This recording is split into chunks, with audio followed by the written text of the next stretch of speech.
ವಿದ್ಯೆ ಅನ್ನುವಂಥದ್ದು ಯಾರಪ್ಪನ ಸ್ವತ್ತಲ್ಲ.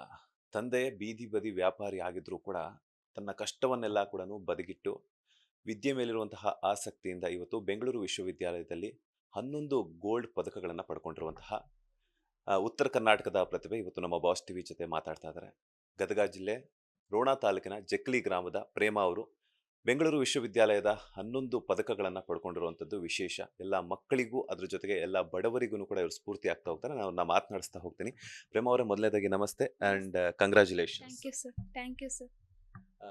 ಹೇಗೆ ಅನ್ನಿಸ್ತಿದೆ ನಿಮಗೆ? ಯಾಕಂತಂದ್ರೆ ಒಂದ್ ಕಡೆ ಉತ್ತರ ಕರ್ನಾಟಕದ ಅಂದ ತಕ್ಷಣ ನೋಡುವಂಥದ್ದು ಏನಂತಂದ್ರೆ ಬಡವರು, ಇವರು ಸ್ವಲ್ಪ ಏನು ಇಲ್ಲ ಅನ್ನುವಂಥದ್ದು. ಆ ಬಡತನವನ್ನೆಲ್ಲಾನು ಕೂಡ ಪಕ್ಕಕ್ಕಿಟ್ಟು ನೀವು ಇಷ್ಟೊಂದು ಸಾಧನೆ ಮಾಡಿದ್ರೆ ಅಂದಾಗ ಪ್ರೆಸೆಂಟ್ ನಿಮ್ಮ ಮೈಂಡಲ್ಲಿ ಏನು ನಡೀತಿದೆ, ಹಾಗೇನೆ ಇದಕ್ಕೆಲ್ಲ ಯಾರು ಸ್ಫೂರ್ತಿ ಅಂತ? ಸರ್, ಮೊದಲಿಗೆ ನನ್ನ ಹೆಸರು ಪ್ರೇಮ ಅಂತ. ಇದಕ್ಕೆಲ್ಲ ಸ್ಫೂರ್ತಿ ಅಂತ ಅಂದರೆ ನನ್ನ ತಂದೆ ತಾಯಿ ಮತ್ತು ನನ್ನ ಕುಟುಂಬದವರು, ಹಾಗೆ ಗುರುಗಳು ಅಂತ ಹೇಳ್ಬೋದು. ಯಾಕಂದರೆ ನಮ್ಮಪ್ಪ ಬೀದಿ ವ್ಯಾಪಾರ ಮಾಡಿಕೊಂಡು ಬಾಲ್ಯದಿಂದಲೂ ಸಹ ನಾನು ಕನ್ನಡ ಮೀಡಿಯಮಲ್ಲೇ ಓದಿದ್ದೀನಿ. ಆ ಬೀದಿ ವ್ಯಾಪಾರದಲ್ಲೂ ಸಹ ನನ್ನ ಉನ್ನತ ಶಿಕ್ಷಣದವರೆಗೂ ಓದಿಸಿದ್ದಾರೆ. ತುಂಬ ಹೆಲ್ಪ್ ಮಾಡಿದ್ದಾರೆ ಸರ್. ಮತ್ತು ಯಾವುದೇ ಕಷ್ಟ ಬಂದ್ರೂ ಕುಗ್ಬೇಡ ಅಂತ ಅವರೇ ಸ್ಫೂರ್ತಿ ತುಂಬಿದ್ದಾರೆ. ಮತ್ತು ಬಾಲ್ಯದಿಂದಲೂ ಸಹ ಗುರುಗಳು ಸಹ ತುಂಬ ಹೆಲ್ಪ್ ಮಾಡಿದ್ದಾರೆ. ನನ್ನ ಕರ್ನಾಟಕ ರಕ್ಷಣಾ ವೇದಿಕೆ ನಾರಾಯಣಗೌಡರು ಸರ್ ಕರೆಸಿರೋದಕ್ಕೆ ತುಂಬ ಧನ್ಯವಾದಗಳನ್ನ ಹೇಳ್ತೀನಿ. ಹಾಗೆ ಮುಂದಿನ ದಿನಗಳಲ್ಲೂ ಸಹ ನನಗೆ ಅವರು ಸಹಾಯ ಮಾಡ್ತೀನಿ ಅಂತ ಹೇಳಿದ್ದಾರೆ. ಈ ಮೂಲಕ ಅವ್ರಿಗೆ ನಾನು ಧನ್ಯವಾದಗಳನ್ನ ತಿಳಿಸ್ತೀನಿ ಸರ್. ಈಗೇನಿದ್ರು ಮಾತೆತ್ತಿದ್ರೆ ಇಂಗ್ಲೀಷ್ ಮೀಡಿಯಮು, ಅದ್ರ ಜೊತೆಗೆ ಇಂಗ್ಲೀಷ್ ಎಲ್ಲ ಕಡೆನೂ ಕಮ್ಯುನಿಕೇಷನ್ ಸ್ಕಿಲ್ಸನ್ನು ಬಿಲ್ಡ್ ಮಾಡುತ್ತೆ. ಅದ್ರ ಜೊತೆಗೆ ನಾವೆಲ್ಲ ಕೆಲಸಕ್ಕೆ ಹೋದಾಗ ಇಂಗ್ಲೀಷನ್ನು ತುಂಬ ಇಂಪಾರ್ಟೆಂಟ್ ಅಂತ ಹೇಳ್ತಾರೆ. ಅಂಥದ್ರಲ್ಲಿ ನೀವು ಕನ್ನಡ ಭಾಷೆಯನ್ನು ಆಯ್ಕೆ ಮಾಡ್ಕೊಂಡಿರೋದಕ್ಕೆ ಏನು ಕಾರಣ ಅಂತ? ಸರ್, ಅಂದರೆ ಎಲ್ಲರೂ ಇಂಗ್ಲೀಷ್ ಮೀಡಿಯಮ್ ಅಂತ ಹೇಳ್ತಾರೆ ಸರ್. ಆದರೆ ನನ್ನ ಆಸಕ್ತಿ ಕನ್ನಡದಲ್ಲಿತ್ತು. ಮತ್ತು ನನಗೆ ಭಾಷೆ, ಜನಪದ, ಶಾಸನ ಕ್ಷೇತ್ರದಲ್ಲಿ ತುಂಬ ಇಂಟ್ರೆಸ್ಟ್ ಇತ್ತು ಸರ್. ನನಗೆ ಸಾಂಸ್ಕೃತಿಕ ಅಧ್ಯಯನ, ಯಾವುದಾದ್ರು ಒಂದು ಗ್ರಾಮದಲ್ಲಿ ಸಾಂಸ್ಕೃತಿಕ ಅಧ್ಯಯನ ಮಾಡಬೇಕು ಅಂತ ಆಸೆ. ಯಾಕಂದರೆ ಈಗ ಜಾನಪದ ಕ್ಷೇತ್ರ ಅಂದರೆ ಹಿಂದುಳಿತಾ ಇದೆ, ಅಳಿದೋಗ್ತಿದೆ ಅಂತ ಹೇಳ್ತಿದ್ದೀನಿ. ಅದಕ್ಕೋಸ್ಕರ ನಾನು ಆ ಕ್ಷೇತ್ರನ ಬೆಳೆಸಬೇಕು.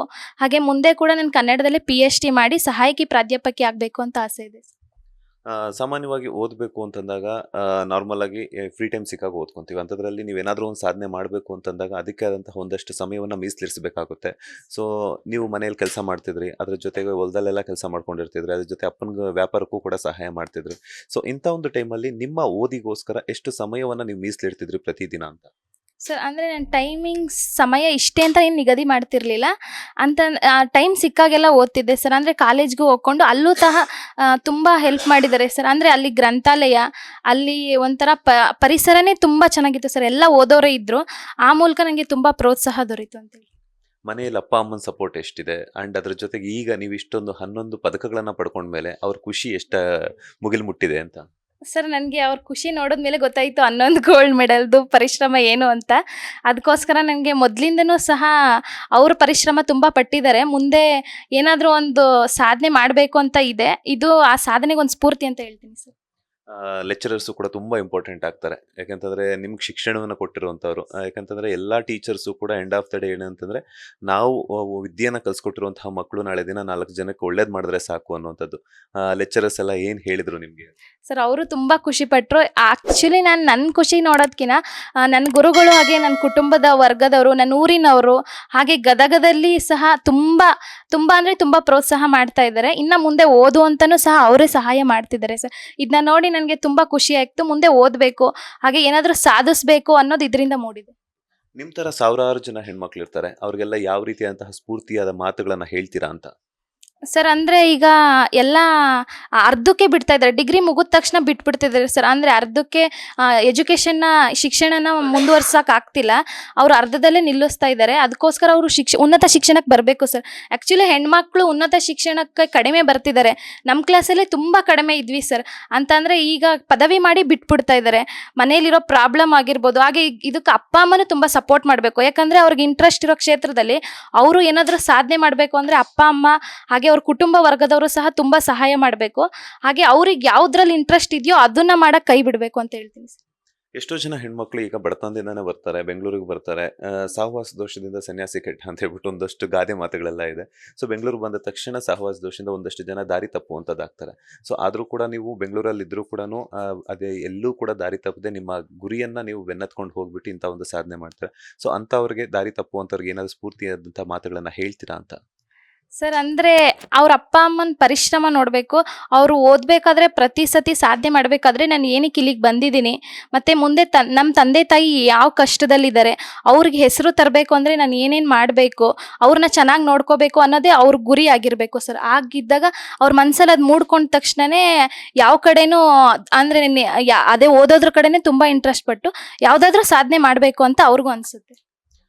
ಕನ್ನಡ ಅಂದ ತಕ್ಷಣ ಯಾಕಂತಂದ್ರೆ ಈಗ ಕನ್ನಡ ಭಾಷೆಯಲ್ಲಿ ನಿಮ್ಗೊಂದು ಹಿಡಿತ ಇದೆ, ಮಾತುಗಳ ಮೂಲಕ ನಿಮ್ಮ ಕನ್ನಡ ಅಭಿಮಾನವನ್ನು ವ್ಯಕ್ತಪಡಿಸ್ತಾ ಇದ್ದೀರಾ. ಅದರೊಟ್ಟಿಗೆ ಏನಂತಂದ್ರೆ ಕನ್ನಡದಲ್ಲಿ ನೀವು ಏನಾದರೂ ಒಂದು ಸಾಧನೆ ಮಾಡಿದ್ರಂತಂದಾಗ ಒಂದಷ್ಟು ಪುಸ್ತಕಗಳು ಕೂಡ ನಿಮಗೆ ಪ್ರೇರೇಪಿತವಾಗಿರುತ್ತೆ. ಸೊ ಯಾರ್ಯಾರು ಬರೆದಿರುವಂತಹ ಕತೆ ಕಾದಂಬರಿಗಳನ್ನು ನೀವು ಫ್ರೀ ಟೈಮ್ ಸಿಕ್ಕಾಗೆಲ್ಲ ಓದ್ತಾ ಇರ್ತೀರಾ ಅಂತ?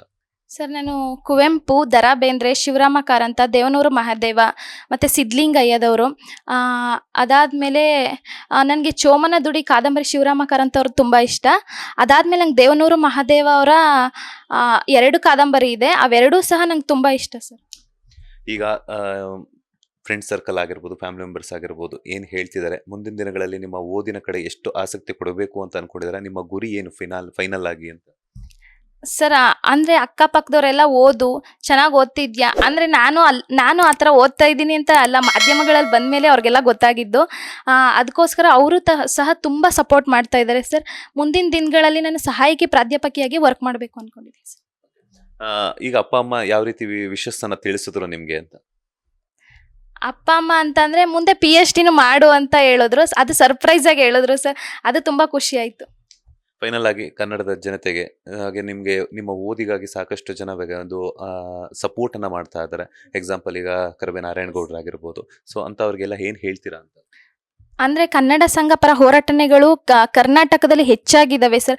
ಈ ಥರ ಕನ್ನಡ ನನ್ನನ್ನು ಸಹ ಅವರೇ ಗುರುತಿಸಿ ಇಲ್ಲಿ ಕರೆದು ಮಾತಾಡಿದ್ದಕ್ಕೆ ತುಂಬ ಸಂತೋಷ ಆಯಿತು. ಓದಬೇಕು ಅಂತ ಗುರಿ ಛಲ ಇನ್ನು ಮುಂದೆ ಚೆನ್ನಾಗಿ ಬರ್ತಾ ಇದೆ. ಈ ಥರ ಮಾಡೋದ್ರಿಂದ ಹೆಚ್ಚು ಬೆನ್ನೆಲುಬಾಗಿ ಮಾರ್ಗದರ್ಶಕರಾಗಿ ನಿಂತಿರೋದ್ರಿಂದ ನನ್ನಂಥ ಹೆಚ್ಚು ಬಡ ವಿದ್ಯಾರ್ಥಿಗಳಿಗೆ ತುಂಬ ಅನುಕೂಲ ಆಗ್ತಿದೆ ಅಂತ ಹೇಳ್ತೀನಿ. ಈ ಮೂಲಕ ಅವರಿಗೆ ಧನ್ಯವಾದಗಳನ್ನ ತಿಳಿಸ್ತೀನಿ ಸರ್. ಒಳ್ಳೆದಾಗ್ಲಿ, ಆಲ್ ದ ಬೆಸ್ಟ್. ನೀವು ಅನ್ಕೊಂಡಿರುವಂಥ ಗುರಿನ ಆದಷ್ಟು ಬೇಗ ತಲುಪಿ ಒಳ್ಳೆದಾಗ್ಲಿ. Thank you sir. ನಿಮಗೂ ಸಹ ಥ್ಯಾಂಕ್ ಯು ಸರ್.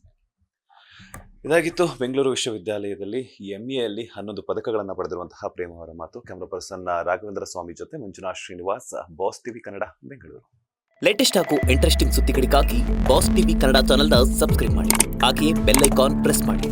ಇದರ ಜೊತೆಗೆ ಫೇಸ್ಬುಕ್, ಇನ್ಸ್ಟಾಗ್ರಾಮ್, ಎಕ್ಸ್ನಲ್ಲೂ ಮಿಸ್ ಮಾಡದೆ ಫಾಲೋ ಮಾಡಿ.